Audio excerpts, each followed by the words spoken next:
नमस्कार, ये आकाशवाणी शिमला है। अब आप प्रभा शर्मा से प्रादेशिक समाचार सुनिए। आज के मुख्य समाचार।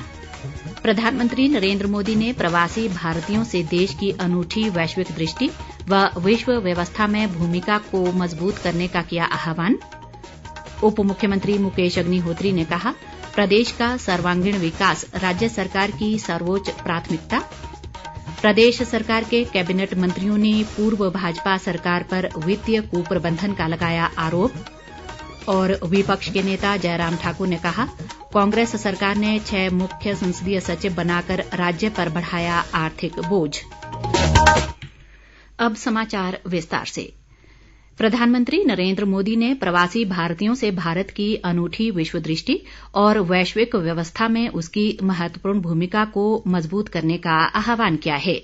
वे आज मध्य प्रदेश के इंदौर में प्रवासी भारतीय दिवस सम्मेलन के औपचारिक उद्घाटन अवसर पर बोल रहे थे। प्रधानमंत्री ने कहा कि आज दुनिया आशा और विश्वास के साथ भारत की ओर देख रही है, इसलिए भारतवंशी हमारे देश के ब्रांड एम्बेसडर के रूप में महत्वपूर्ण भूमिका निभा सकते हैं। प्रधानमंत्री ने प्रवासी भारतीयों को मेक इन इंडिया, योग और आयुर्वेद, मोटा अनाज, गृह उद्योग और हस्तशिल्प जैसे विषयों पर भारत का दूत बताया। दुनिया के किसी एक देश में जब भारत के अलग अलग प्रांतों, अलग अलग क्षेत्रों के लोग मिलते हैं, एक भारत श्रेष्ठ भारत का सुखद एहसास भी होता है। दुनिया के अलग अलग देशों में जब सबसे शांतिप्रिय, लोकतांत्रिक और अनुशासित नागरिकों की चर्चा होती है, तो मदर ऑफ डेमोक्रेसी होने का भारतीय गौरव अनेक गुना बढ़ जाता है।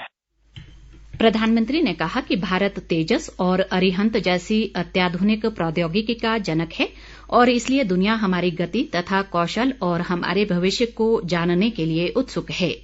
इस सम्मेलन में दुनिया भर के करीब 70 देशों के प्रवासी भारतीय भाग ले रहे हैं।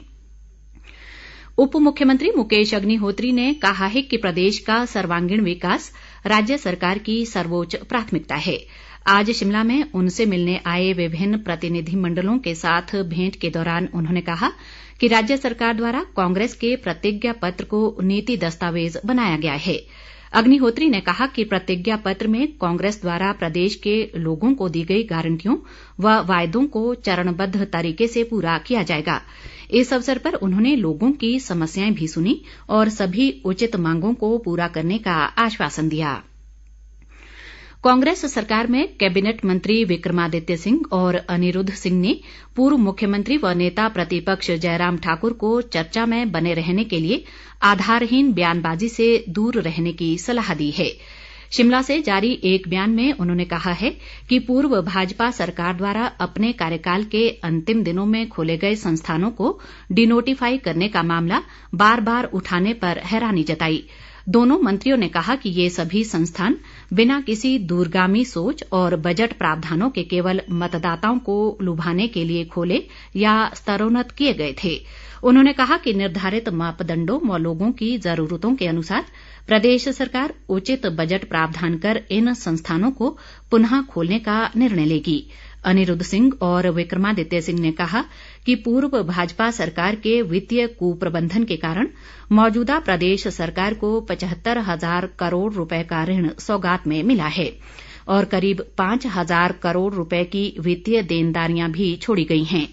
उन्होंने कहा कि पूर्व सरकार द्वारा गैर जरूरी व अनुत्पादक खर्चों के कारण ही मौजूदा कांग्रेस सरकार को राज्य में डीजल पर वैट की दरें बढ़ाने पर मजबूर होना पड़ा है। दोनों मंत्रियों ने मुख्य संसदीय सचिवों की नियुक्ति के बारे में पूर्व मुख्यमंत्री के आरोपों को भी गैर जिम्मेदाराना बताते हुए कहा कि मंत्रिमंडल विस्तार केवल मुख्यमंत्री का विशेषाधिकार है। घुमारवीं विधानसभा क्षेत्र से कांग्रेस विधायक राजेश धर्माणी ने कहा है कि मुख्यमंत्री सुखविंदर सिंह सुक्खू और अन्य मंत्रिमंडल के सदस्यों के सहयोग से बिलासपुर जिले का विकास किया जाएगा। राज्य मंत्रिमंडल में स्थान न मिलने पर उन्होंने कहा कि प्रदेश मंत्रिमंडल में सभी विधायकों को जगह मिलना संभव नहीं है। राजेश धर्माणी ने कहा कि कांग्रेस पार्टी द्वारा चुनाव के दौरान लोगों को दी गई 10 गारंटियों को पूरा किया जाएगा।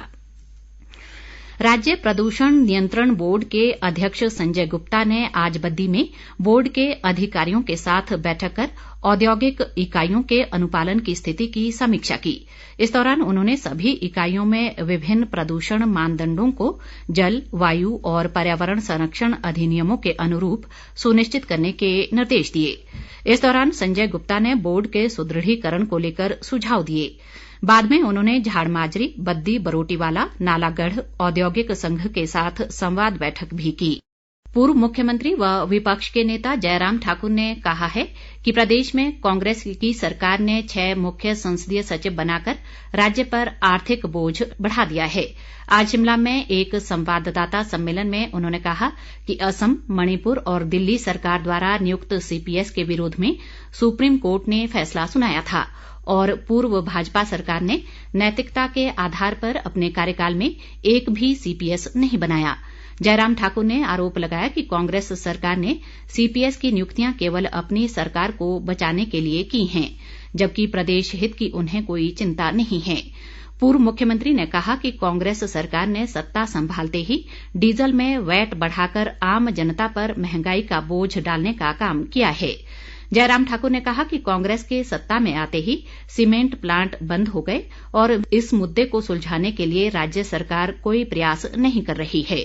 उन्होंने कहा कि कांग्रेस पार्टी ने प्रदेश में आनन फानन में मंत्रिमंडल का गठन किया, जो संसदीय क्षेत्र और जातीय दृष्टि से असंतुलित है। स्पीति घाटी के किसानों को प्राकृतिक खेती के प्रति जागरूकता बढ़ाने के उद्देश्य से सोलन के समीप नौणी स्थित डॉक्टर YS परमार औद्यानिकी व वानिकी विश्वविद्यालय में 3 दिवसीय जागरूकता कार्यक्रम आयोजित किया गया।